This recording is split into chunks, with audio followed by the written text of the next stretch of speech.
Come with me into a farmhouse bedroom on a January night. The fire in the front room has burned down to coals. Frost is climbing the corners of the window glass, feathered like fern leaves. The air in that room is cold enough you can see your own breath when you fold the quilt back.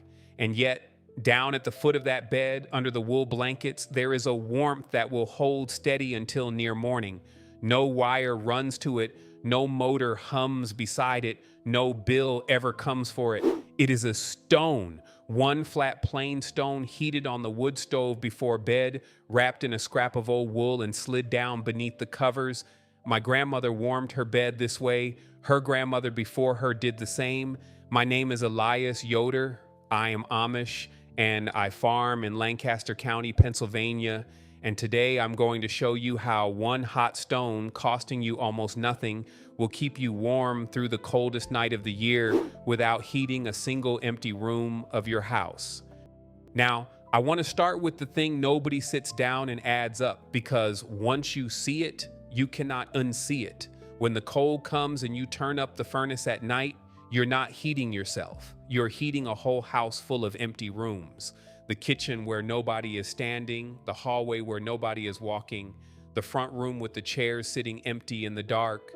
You are paying to keep the air warm in rooms not one soul is using all night long, just so the one small space where your body lies stays comfortable.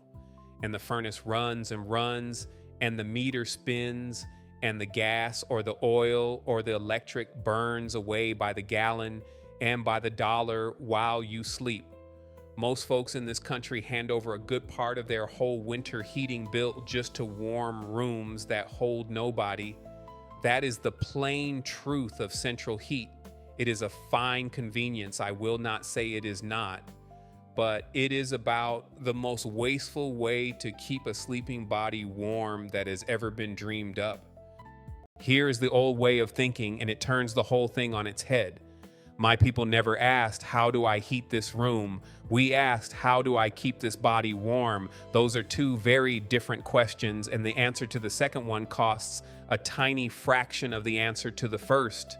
You do not need to warm 400 cubic feet of cold air around a person to keep that person warm. You need to warm the small pocket of space right against them under the blankets where their own body heat is already trying to gather. Heat the person, not the house. That is the whole of it, and it is the rule behind everything I'm going to show you tonight. So let me tell you why a stone, of all things. Why not a jug of hot water? Why not just a hot brick? Why a stone? The answer is a thing the old folks understood in their hands long before anyone gave it a name. Some materials, once you warm them, hold that warmth a very long time and give it back slow. Others heat up fast and lose it just as fast.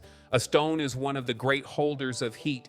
It is dense, it is heavy for its size, and every bit of that mass drinks up heat when you warm it and then lets it back out gently over hours. They have a word for it now, thermal mass, but you do not need the word. You have felt it your whole life. Think of a big flat rock beside a creek on a summer evening.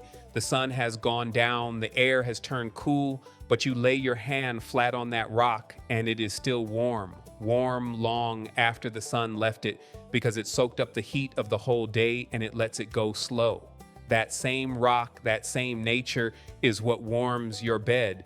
Now, not every stone is the same, and this matters, so stay with me. The very best stone for this, the one my people and the old New England folks prized above all others, is soapstone. Soapstone is a soft, smooth, grayish stone, a little slick to the touch, which is where it gets its name. It feels a bit like a bar of soap. It has been used for hundreds of years for exactly this, for bed warmers, for foot warmers in the sleigh and the buggy and the cold church pew, because soapstone holds more heat for its size and gives it back more evenly than almost any other stone there is. A piece of soapstone the size of a thick book will pull heat off your stove, then hold it and radiate it for 4, 5, 6 hours, sometimes the whole night. Folks 150 years ago bought soapstone bed warmers and foot warmers by the thousands, flat carved slabs, some with a wire handle set into them, and they carried them warm to bed and warm to church and warm on the long, cold wagon ride to town. You can still find the old ones at farm sales. And you can buy new soapstone cut to size from the countertop folks, offcuts and remnants, often cheap, sometimes a few dollars a piece if you ask kindly for the scrap. That is the finest stone for the job. But I'll be honest with you, because I always am. You do not have to have soapstone. If you have not got it, other things will do, and I will tell you what and how. A plain field stone, the kind you turn up plowing, a good dense one will hold heat well, though not quite as long or as evenly as soapstone. A common building brick, a solid clay brick, works and works well, and most folks have one lying about or can get one for pocket change. Cast iron holds heat beautifully, and an old flat iron, the kind they heated on the stove to press clothes, was used as a bed warmer for exactly this reason. Even a good dense stone off the fence line will serve. What you are looking for is something heavy for its size, something dense, and something with no cracks in it. And there, in that word cracks, is the first and most important safety matter. So let me stop and be very plain about it, because getting this wrong is how a stone can hurt you. Here is the rule, and I want it burned into your mind before you ever set a stone on a stove. Never heat a stone that is wet inside, and never heat a stone you just pulled from a creek or a wet field or a damp cellar. Here is why, and it is serious. Many stones, especially the ones out of stream beds and low wet ground, have tiny pockets of water trapped deep inside them, water you cannot see. When you heat that stone hot and fast, that trapped water turns to steam, and steam wants far more room than water does, and it has nowhere to go. The pressure builds inside the stone until it cracks, and sometimes it does not just crack, it bursts and throws off sharp pieces of hot rock with real force. Folks have been cut and burned this way, so the rule is simple: use a dry stone. A soapstone offcut from a shop is bone dry and safe. A brick that has sat in your dry shed is safe. A field stone that has lived under cover a long season is generally safe. Never a wet creek stone, never a stone straight out of the wet ground, and never heat any stone fast and hard the very first time. The first time you heat a new stone, you do it gentle, you bring it up slow at the edge of the stove, not down in the fire, and you let it dry itself out over an hour or two before you ever trust it. A stone that has been through a few gentle heatings and never cracked is a stone you can rely on for years. That small care is the whole difference between a warm bed and a trip to get stitches. Now, with a good dry stone in hand, let me walk you through the doing of it, slow and in order. First, the heating.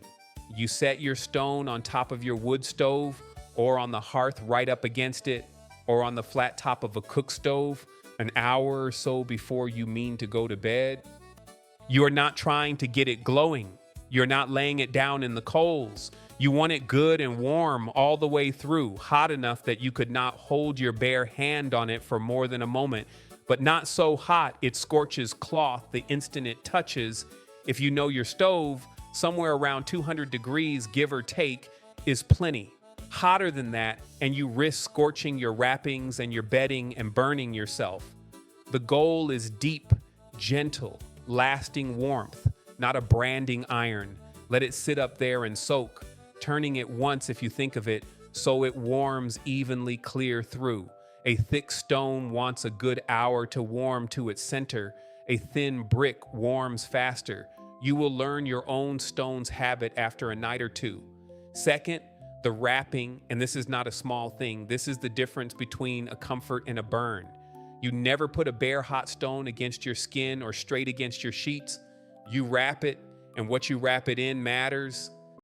Wool is the finest wrapping there is for this. An old wool sock, a piece of wool blanket, a bit of felted wool, because wool holds warmth and slows the heat coming off the stone, so it comes out gentle and steady instead of scorching all at once. 2 or 3 layers is right. You want it warm and comforting to hold against your body, not so hot it stings. If it is too hot through the wrapping to hold comfortably in your 2 hands, it is too hot for your bed, and you either wrap it thicker or let it cool a touch before it goes in. A stone wrapped in good wool will feel warm and warm and warm for hours, slowly cooling as the night goes, and by morning it is just cool stone again, having given its whole warmth to your bed a little at a time. Some folks sew a proper little sleeve or a drawstring bag of wool or heavy flannel and keep it just for the stone. That is a fine thing, made once and used every winter night for years. Third, where you put it, because this too the old folks knew and most folks today would guess wrong. You do not clutch the hot stone to your chest. You put it at the foot of the bed, down where your feet go, and here is the why of it. And it is good sense. Cold feet are what keep a body from sleeping and from ever feeling warm. When your feet are cold, your whole body feels cold, no matter how many blankets are piled on top. Warm the feet, and the whole body follows into comfort and into sleep. So you slide that wrapped stone down under the blankets to the foot of the bed a good while before you climb in, 20 minutes, a half hour, so that by the time you get in, the foot of the bed is already warm and waiting, the sheets warmed, the pocket of air under the quilts already lost its chill. You climb into a warm bed instead of a cold one, and you set your feet near that stone, near it, not right on it, and the warmth holds around your feet through the night. That is the trick the whole thing turns on. Warm the foot of the bed, warm the feet, and the rest of you stays warm on your own body's heat, held in by the blankets. Now, let me be honest about how long it lasts, because I will not oversell you. A good thick soapstone, well warmed and well wrapped in a bed with decent wool blankets over it, will hold useful warmth for most of a night, 5, 6, 7 hours, cooling gently the whole way. A brick or a thinner stone gives you less, maybe 3 or 4 hours of real warmth, enough to carry you deep into sleep.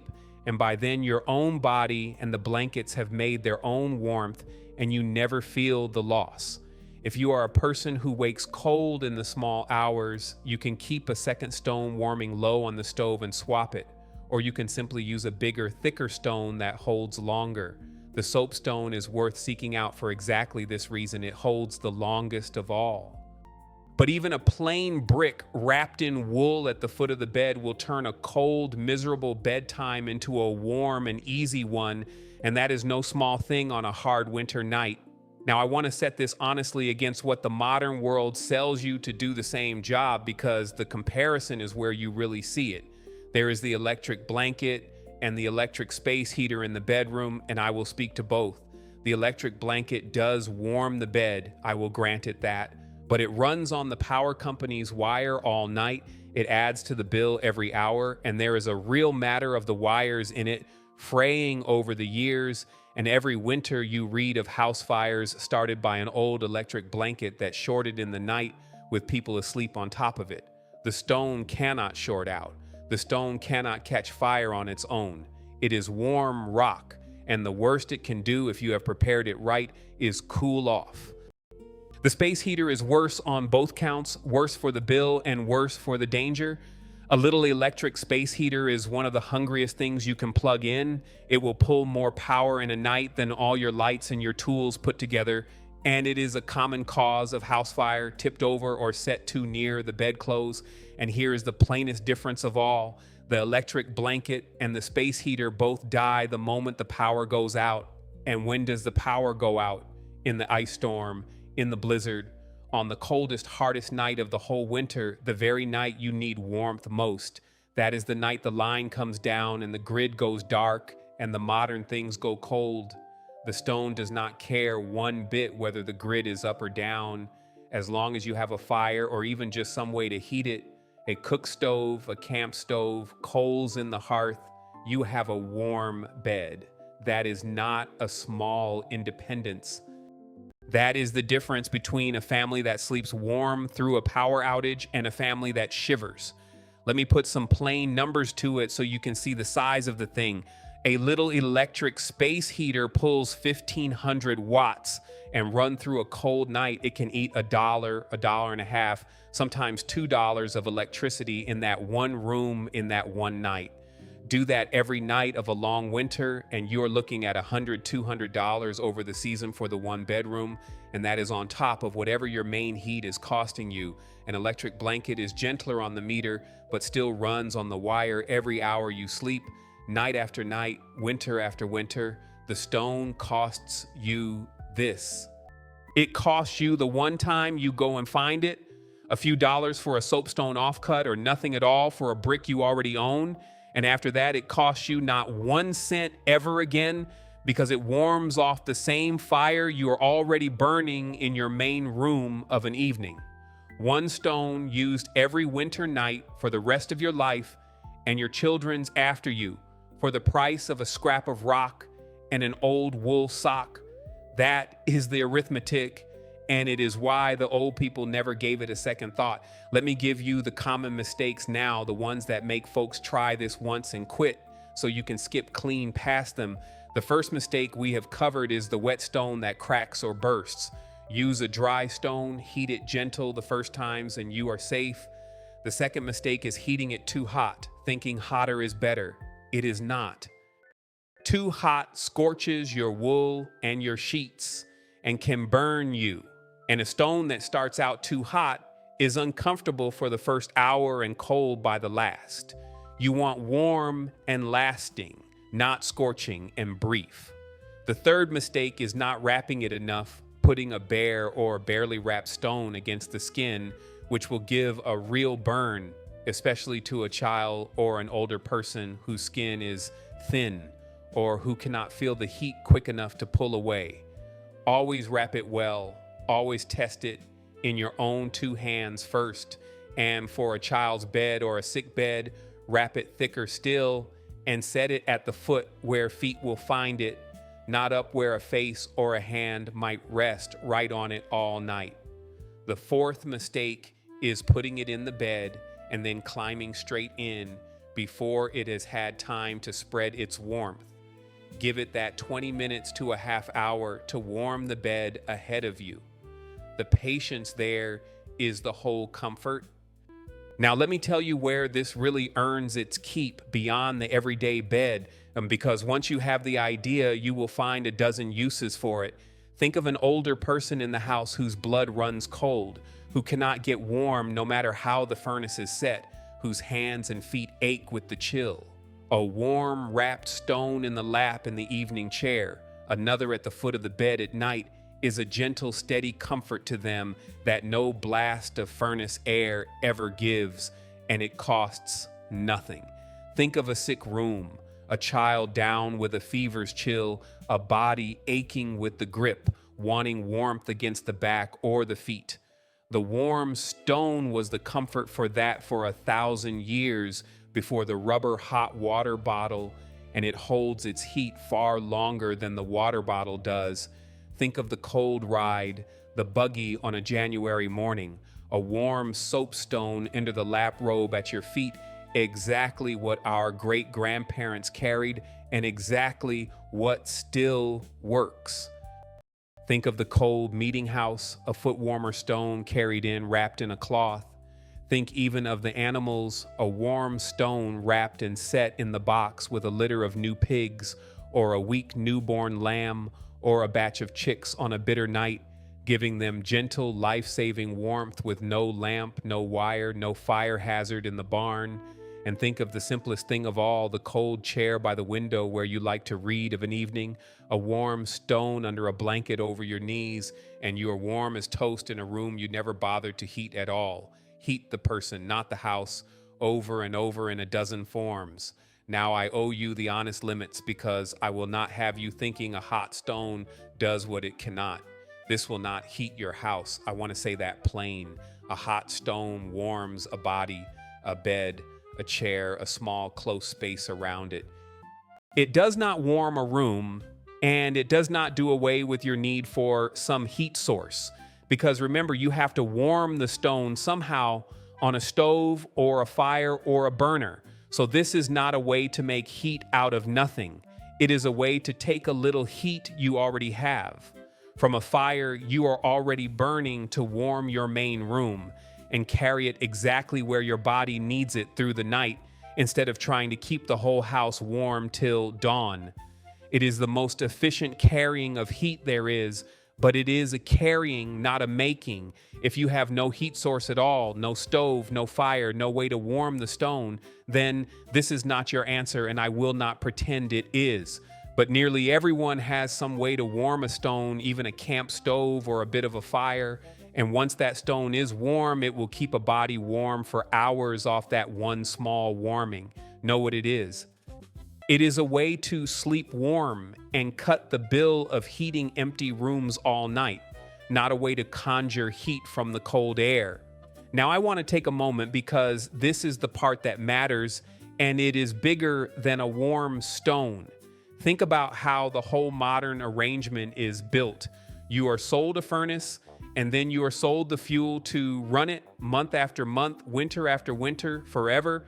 You are sold the electric blanket, and then the power to run it every night. Every bit of warmth in the modern house comes to you as a thing you must keep buying. And the way it is set up, you heat the whole house to keep one body warm, which means you burn far more than you need and pay for every bit of it. There is good money in that. There is no money at all in a stone. Nobody can send you a monthly bill for a rock you already own. Nobody can put a brand on a soapstone offcut and a wool sock. No company runs an advertisement telling you that you could warm your bed for a whole winter for the cost of nothing, off the same fire you're already burning. So the knowledge just quietly faded. It did not die. It was simply outspent and forgotten, pushed off the shelf by things that come with a cord and a bill. The old people did not warm their whole houses all night. They could not. They had one stove and a lot of cold rooms. So they got clever about carrying the heat to the body, and they slept as warm as anyone, and they owed nobody for it. A family that can sleep warm through the coldest night off one hot stone and a wool wrap is a family the ice storm cannot touch and the power company cannot corner. That is the whole of it.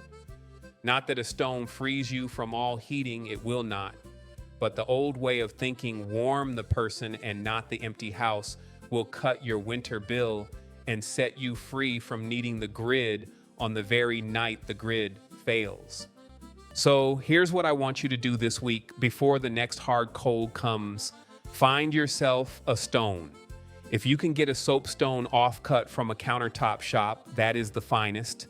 Ask them for a remnant, and they will often sell you a piece for a few dollars or give you a scrap outright. If not, a good solid clay brick from the shed or a dense, dry fieldstone that has lived under cover will do fine to start. Make sure it is dry and heat it gentle the first time to be sure it will not crack. Wrap it in 2 or 3 layers of wool, an old wool sock or a bit of wool blanket. Warm it on your stove for an hour before bed. Slide it wrapped to the foot of your bed a half hour ahead of you and climb into a warm bed on the coldest night of the year without ever touching the furnace. Then, and this is the part I ask of you, come back and tell me in the comments below how it went. What stone did you use? A soapstone, a brick, a field stone, an old flat iron? How long did it hold its warmth in your bed? And tell me, do you remember a grandmother or a grandfather who warmed a bed this way? A bed warmer that hung by the stove? A foot warmer carried to church or to the sleigh? Because those memories are the very knowledge I'm trying to keep alive on this channel, and the things you all share teach the new folks more than I ever could. I read every single one. Next time, since we have spoken of keeping a body warm through the night, I am going to show you the old way my people bank a wood stove so that one good armload of firewood set right before bed holds its fire low and steady clear through till morning. And there are live coals ready to build on when you rise in the cold dark. It is the natural next step after today, because a warm stone and a fire that lasts the night are the two halves of sleeping warm all winter for next to nothing. Subscribe so you do not miss it. Until then, find your stone, warm it gentle, wrap it well, And remember, the people who built this country with their hands knew things we are only just starting to remember.